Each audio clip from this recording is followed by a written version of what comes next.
80e anniversaire des Séoulins sans les Russes. Vous imaginez vraiment ça? Le message que vous passez, c'est-à-dire, regardez les jeunes. Il y avait les Russes, pas les Russes, les Soviétiques qui ont participé à la victoire dans la Deuxième Guerre mondiale. Il n'y avait pas que des Russes, les Soviétiques. Oui. Retenez ça. Ils ont fait une belle chose, oui, mais aujourd'hui, les Russes, ils tuent les Ukrainiens, mais c'est pas grave, parce que quand même, ils ont participé il y a 80 ans. C'est très grave, mais on commémore l'histoire. Non, on les invite, on leur paye les champagnes. Comme les Russes, là. On le paie. Vous faites du révisionnisme historique. Je ne m'attendais pas à d'autre chose de votre part. Mais ma chère Alla, vous ne pouvez pas nier l'histoire. On n'est plus en Union soviétique où on réécrivait les manuels en fonction des intérêts politiques du moment. Si quelqu'un fait les crimes, on ne peut pas inviter à sa table. C'est un criminel. Je voudrais juste que vous me laissiez parler.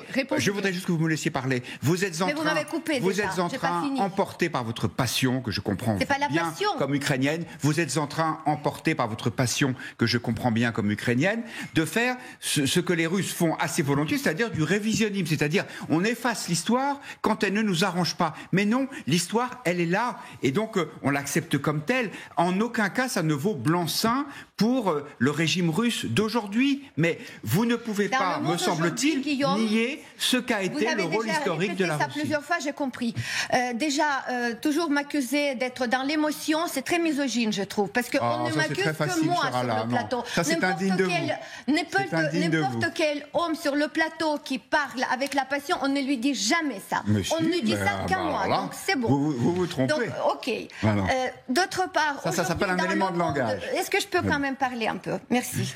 Dans le monde, aujourd'hui, on révise tout, on enlève les monuments des hommes qu'on retrouve qui sont... Non, c'est pas la question de bien, je parle de ce qu'on fait. Je ne demande pas votre opinion. Je vous dis, on trouve les pédophiles, on les enlève, les pédophiles anciens, on les enlève des manuels. On ne veut pas parler, on n'évoque plus les Nabokov, etc. Alors vous vous enfoncez. Non, moi je vous dis, dans ce monde, aujourd'hui, on regarde les choses en face. Aujourd'hui, nous avons en face un criminel, nous avons un État terroriste qui tue, et on va les inviter et on va leur servir le champagne, on va leur offrir les cadeaux, on va leur proposer les accompagnements. C'est pas les dirigeants qu'on va inviter. C'est pas les dirigeants qu'on invite. Ils sont tous responsables de cette guerre. Aujourd'hui, tous les jours, en ce moment-là, il y a les petits-enfants qui sont violés, il y a les femmes qui sont tuées en Ukraine. En ce moment-là, vous avez raison. Rendez-vous compte de ça. Et vous voulez inviter les gens qui gèrent ce mouvement de tuerie de masse en Ukraine. C'est pas eux qui seront invités, alors.